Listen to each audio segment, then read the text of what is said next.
madrugada já, né? Que bom estar aqui com vocês mais uma vez, né? Casal da madrugada e a família aí toda aí da madrugada, né? Mas, irmãos, que satisfação estar aqui com vocês mais uma vez, né? A gente fica muito feliz quando a gente é convidado, mesmo quando às vezes não é planejado, mas é convidado, a gente fica feliz também. Irmãos, nós estamos vivendo em tempos decisivos na história da humanidade. Então, se os tempos são decisivos, tanto do lado do bem como do lado do mal, é necessário ter muita vigilância, porque o inimigo ele tem trabalhado de forma extraordinária para poder nos atacar. Quando eu digo de forma extraordinária, não é no lado positivo, é no lado negativo, né? Porque as armadilhas do inimigo têm se tornado cada vez mais sutis, têm engodado cada vez mais a humanidade e, por que não dizer, o povo de Deus. O que eu quero dizer com isso? Nós estamos percebendo que a humanidade realmente está chegando a um fim. Então ele tem intensificado as suas obras para poder engodar o mundo num grande engano, né, que acontecerá. Nós vamos ler uma história muito conhecida aqui na Bíblia.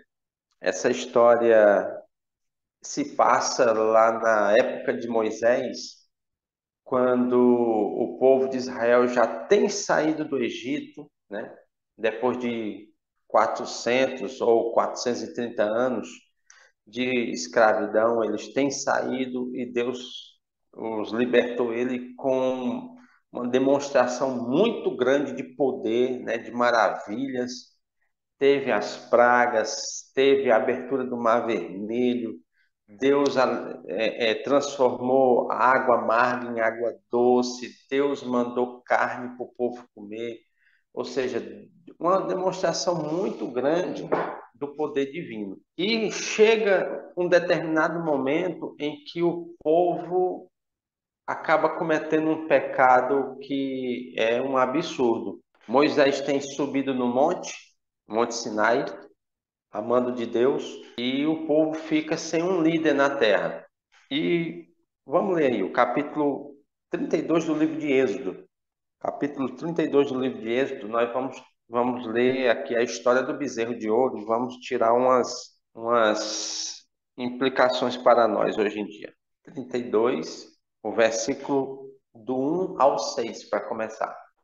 O povo viu que Moisés demorava para descer do monte. Então reuniu-se em volta de Arão e lhe disse: Levante-se, faça para nós deuses que vão adiante de nós.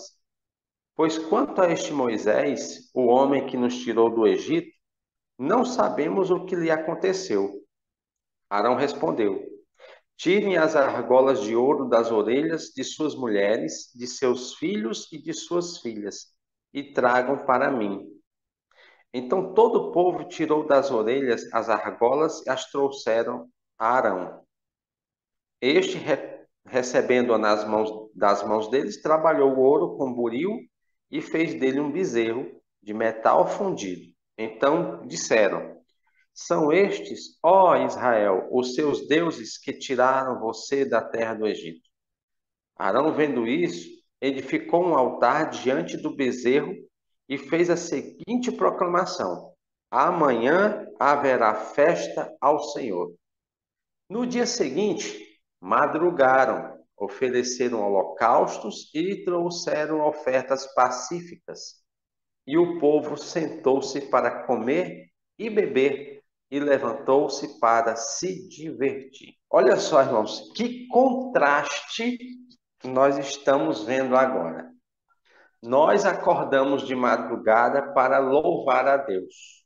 O povo aqui não. Eles acordaram de madrugada, bem cedinho, para desonrar a Deus.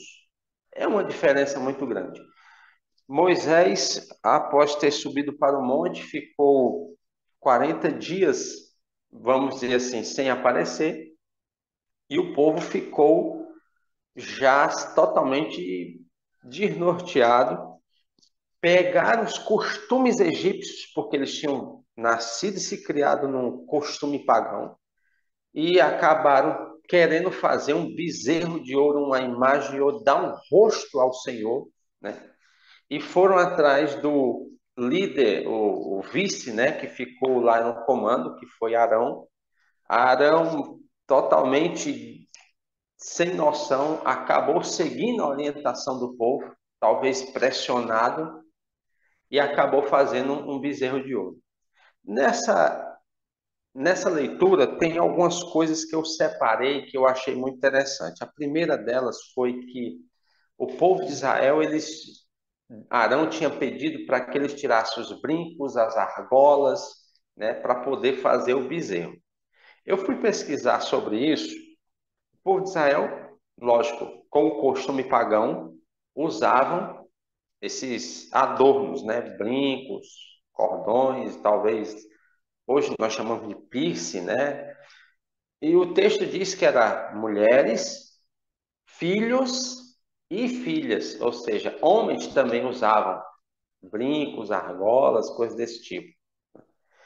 E eu, lendo o livro Patriarcas e Profetas, que a, é um livro sensacional. Se você quiser, se você não teve a oportunidade de ler, é um livro sensacional. E exatamente nesse capítulo que fala sobre esse pecado de Arão, a irmã White ela dá uma explicação pela qual Arão pediu as argolas do povo, os brincos, era com a intenção do povo desistir de fazer o bezerro, porque ele pensou assim: não, eu vou pedir esse material para eles, mas como eles são um povo muito apegado à riqueza, às joias, eles não vão me dar, então não faria o bezerro de ouro. Mas não, eles tinham realmente a intenção de fazer esse bezerro de ouro. Então não deu certo o plano de Arão, e ele acabou fazendo o bezerro de ouro. Uma das coisas tristes que o texto diz é que o próprio Arão, ele disse no versículo 5: amanhã haverá festa ao Senhor. Misericórdia, utilizando um bezerro de ouro, coisa que Deus já tinha falado para o povo de Israel que não era para adorar a imagem.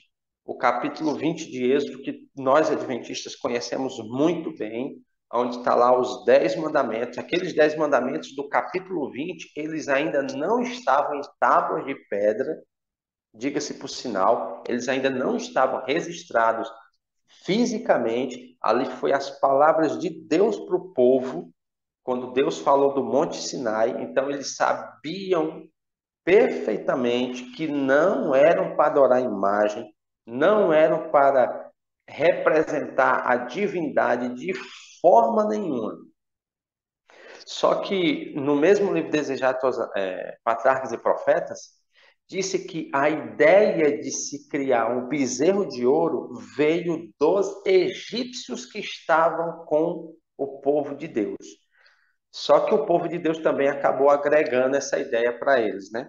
Porque saiu uma mistura de gente do Egito, não foi só os israelitas, foi uma mistura de gente, e entre eles tinha, lógico, alguns egípcios. Então foi ideia deles, né? Partiu da ideia deles. Então, esse pensamento que eles tiveram de fazer o bezerro de ouro, acabaram fazendo, dedicaram esse bezerro como se fosse o próprio Deus, e era uma festa. Agora vamos a um ponto bem interessante. É fácil a gente apontar erros na história bíblica. Ah, isso aqui é errado. Ah, isso aqui é um absurdo. Ah, isso aqui jamais seria aprovado hoje em dia. Será? Será que hoje a Igreja de Deus não corre o risco de fazer algo? Eu não vou dizer pegar um bezerro de ouro e adorar, mas será que não existe outras coisas que nós colocamos no altar de Deus sem ser Deus? Claro que sim. O texto diz aí que houve uma. Vamos ler mais ainda, né? Para a gente poder. Capítulo 15. Capítulo 15, não, perdão. Versículo 15. Versículo 15 diz assim: Moisés voltou-se e desceu do monte, com as duas tábuas do testemunho nas mãos. Tábuas escritas de ambos os lados, de um e de outro lado estavam escritas. As tábuas eram obras de Deus. Também o que estava escrito tinha sido escrito pelo próprio Deus, esculpido nas tábuas. Quando Josué ouviu a voz do povo que gritava, disse a Moisés: há um alarido de guerra no arraial. Moisés respondeu: o que ouço não é alarido de vencedores nem de vencidos, mas o alarido de pessoas cantando. Logo que se aproximou do arraial e viu o bezerro e as danças, Moisés ficou muito irado. Arremessou as tábuas de pedra das suas mãos e quebrou-as ao pé do monte. E pegando o bezerro que tinha feito, queimou-o e o reduziu a pó, que espalhou sobre a água e deu de beber aos filhos de Israel. Depois Moisés perguntou a Arão: o que foi que este povo fez a você para que você trouxesse sobre ele tão grande pecado? Arão respondeu: não fique irado, meu senhor. Você sabe que este povo é propenso para o mal, pois me disseram: façamos nós deuses que vão diante de nós, pois quanto a este Moisés, o homem que nos tirou da terra do Egito, não sabemos o que lhe aconteceu. Olha só, na narrativa aqui fala que Moisés, ao descer do monte, viu lá o bezerro, viu as danças, estava vendo a festa. Uma festa horrível. O Patriarcas e Profetas diz que havia promiscuidade, havia glutonaria, havia bebedices, ou seja, que festa santa é essa? De forma nenhuma. Não tinha nada de santo. Além de estar o bezerro lá em cima, né? De ouro. Então Moisés resolve, eu achei curioso essa parte, ele derruba o bezerro, né? Se despedaça o bezerro, ele mistura na água aquele bezerro e faz o povo beber daquela água suja, imunda, vamos dizer assim. Ou seja, é uma repreensão ao povo para eles entenderem o que eles fizeram de errado. Eu fico pensando muitas vezes em algumas festas que nós participamos, entre aspas, como povo de Deus. Entendam bem, irmãos, o que eu vou dizer. Eu não estou querendo ser aqui assim radical de forma nenhuma. Quem me conhece sabe que eu sou uma pessoa, tento ser pelo menos o mais equilibrado possível. Houve uma época assim da minha vida que eu fui muito, vou usar essa expressão, muito extremista, mas a gente tem que ser moderado. Existem festividades que nós, como cristãos, não devemos participar. Podemos, com respeito, talvez ali, talvez estar ali no ambiente, mas não participar do ambiente e, principalmente, não permitir que nossos filhos participem. Vou dar um exemplo para ficar mais bem explicado. Nós estamos vivendo uma época de festividades juninas, né? São festas juninas que nós sabemos que é uma festa pagã. Por mais que hoje aparente não ter aquele negócio de religiosidade, hoje está mais ali com lazer, né? Tem as comidas típicas da época, nada contra a pessoa comer um milho ou algo do tipo, né? Festival do milho, nada contra, né? Nada contra.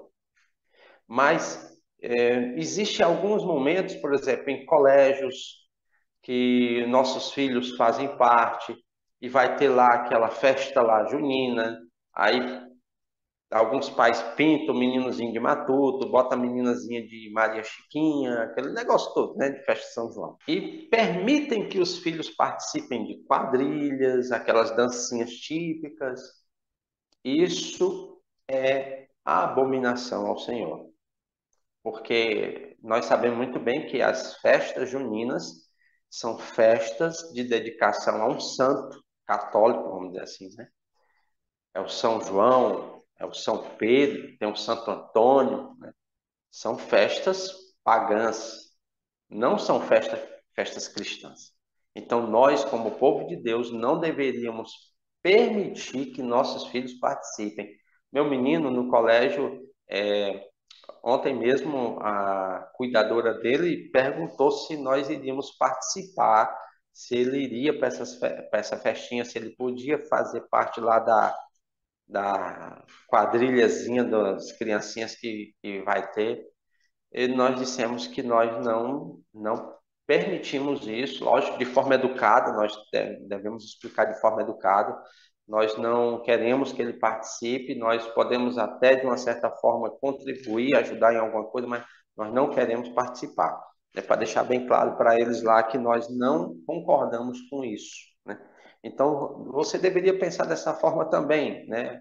Analisar se você permite que seus filhos, até onde você tem controle deles, lógico, né?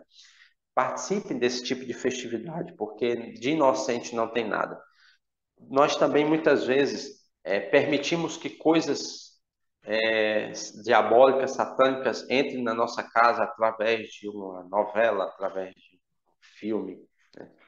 Quando eu digo satânico, algumas pessoas imaginam só naqueles filmes de terror, mas não, existe muitos filmes e hoje está uma moda, né, de uns anos para cá, uma moda de filmes de super-heróis, né, onde existe feiticeiros, existe magos, existe bruxos que têm poderes místicos, né, invocação de mortos, coisas desse tipo, que entram na nossa casa através de aparelhos assim. E tranquilamente, né? Coisas infantis, coisas bobas, lá tá lá desenhozinhos, eu vou citar o nome de alguns como a Frozen, como Moana, né? Ah, não, mas qual o problema? Qual o problema? Tem muito problema, porque na mentezinha daquela criança, ela não tem a noção do que aquilo ali é tão pernicioso, né? Desenhos onde a mulher é uma feiticeira, que ela cria um boneco de neve e dá vida, e nós sabemos que o único que pode dar vida é Deus, né? No caso, a Moana, ela é uma deusa, né? O rapaz, aquele fortão lá que ajuda ela, é um semideus, é um deus, sei lá o que é aquilo ali. Eu sei que é bruxaria, aquilo ali é feitiçaria, aquilo ali é uma idolatria tremenda. E nós permitimos isso. Aí, quando nossos filhos já estão na adolescência, que se afastam de Deus, a gente fica perguntando por quê, o que foi que aconteceu, onde foi que eu errei, onde foi que eu errei, nesse ponto, né? Então, nós não devemos, de forma nenhuma, permitir que esse tipo de conteúdo entre em nossas casas.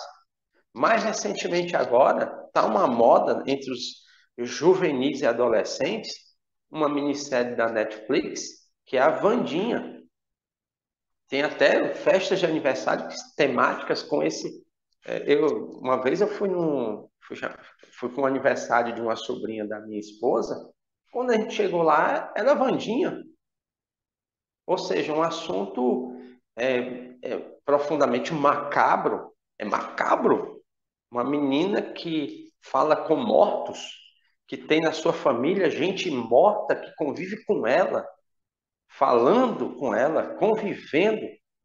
Uma mão da família Adams, aquela mãozinha materialmente é somente a mão, mas toda mão tem um corpo, pelo menos é para ser, né? Então, o restante do corpo daquela mãozinha é um espírito que comanda aquilo ali.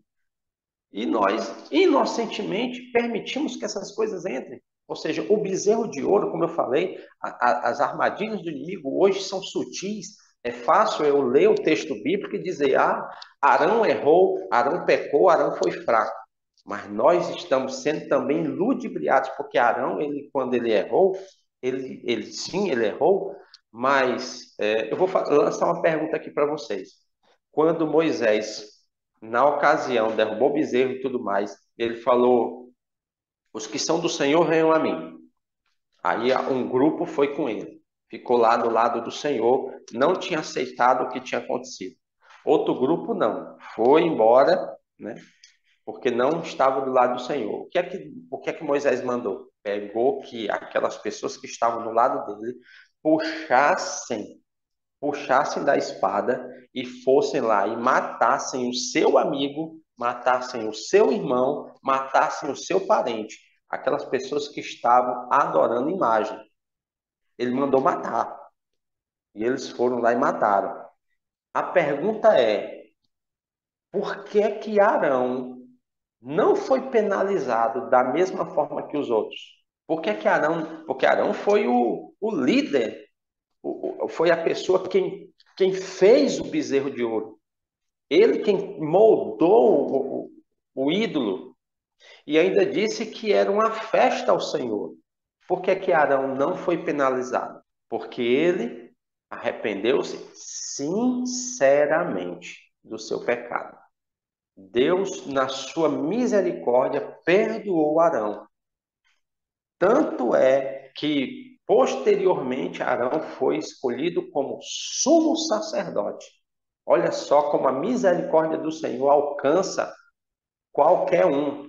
Um pecado terrível que trouxe uma consequência muito ruim para o povo, que foram muitos mortos, né? Muitos morreram. Mas mesmo assim, Deus, pela sua misericórdia, poupou a vida de Arão, porque ele tinha arrependido. Falando em Arão, tem a explicação que Arão deu para Moisés sobre o bezerro de ouro é até engraçada. Olha, vamos ver aí, ó, capítulo 32, né? Vamos ler o versículo 22 de novo, né? Para a gente poder chegar ao ponto que eu quero. Arão respondeu: Não fique irado, meu senhor. Você sabe que este povo é propenso para o mal, pois me disseram: Faça para nós deuses que vão adiante de nós, pois quanto a este Moisés, o homem que nos tirou da terra do Egito, não sabemos o que lhe aconteceu. Agora, olha só o que Arão falou, que é engraçado. Então eu lhe disse: Quem tem ouro, tire-o. Eles o deram para mim, eu lancei no fogo e saiu este bezerro. Vocês repararam como é engraçado a desculpa que Arão deu? Não, eu peguei ali, pedi a joia ao povo, peguei, juntei tudo, joguei no fogo e saiu este bezerro. Como se fosse assim, num passe de mágica. O bezerro se moldou sozinho e saiu do fogo. Irmãos, muitas vezes nós damos desculpas esfarrapadas para os nossos pecados, tentando não justificar, né? Nem justificar, talvez tentando calar nossa consciência sobre o erro que nós cometemos.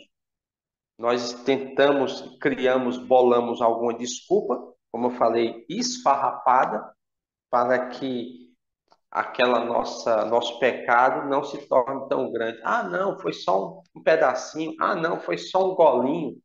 Ah, não, foi que insistiram tanto que eu acabei cedendo. Ou seja, são desculpas esfarrapadas. Então, meus amados, nós, povo de Deus, você que é o chefe da sua casa, é o líder da família, é o sacerdote, você tem que tomar bastante cuidado e atenção. Eu sei que hoje é complicadíssimo você quem tem filhos que já são adolescentes para jovens ou até já adultos, é complicadíssimo. Você não tem mais hoje rédeas, você não tem mais controle, porque a sociedade fez com que muitos pais perdessem o controle dos filhos. Você não pode dizer um ai, você não pode proibir, que você já pode ser até incriminado por causa disso. Hoje existe muitas, tudo não sei o que fobia, homofobia, bibliofobia, tudo hoje é errado. Antigamente você podia brincar, chamar uma pessoa num apelido, né, um nome assim um pouco engraçado, a pessoa ficaria meio ali chateada, mas depois ficaria tudo bem. Né? Eu mesmo tinha um apelido quando eu era criança, que eu não vou dizer aqui para vocês. Hoje eu não tenho raiva não, mas na época eu era ficava muito chateado, que hoje em dia eu vejo que é uma bobagem, uma coisa, né, simples. Mas na época eu ficava chateado. Hoje em dia tem coisas que você não pode falar, você não pode chamar uma pessoa disso ou daquilo. Eu não estou justificando que é correto o que fazem hoje. Não estou justificando. Fique bem registrado isso. Mas que eu sei que tem muita coisa que bobagem, né? Até brincando, eu poderia dizer que nós não poderíamos cantar o hino Alvo mais do que a neve, porque seria preconceito contra as pessoas de pele, né? Alvo mais que a neve, eu vou ser alvo mais que a neve. Só para vocês verem um absurdo que hoje está as coisas, né? Então, hoje em dia a gente vive assim amarrado, não pode dizer, não pode pregar, se na igreja a pessoa pregar sobre homossexualismo, que não pode mais nem falar homossexualismo, que esse ismo, essa parte da palavra ismo, alguns dizem que é comparada à doença, né? Não pode falar assim. Hoje em dia não pode, isso é proibido, você pode ser processado, pode ser preso. Hoje em dia está dessa forma. Então, muitos pais têm perdido o controle dos filhos.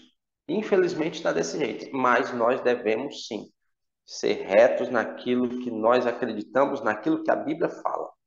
Então, meus irmãos, para resumir aqui, fechar a conta, a palavra de Deus ela é firme, ela é certa, ela nos mostra rumo.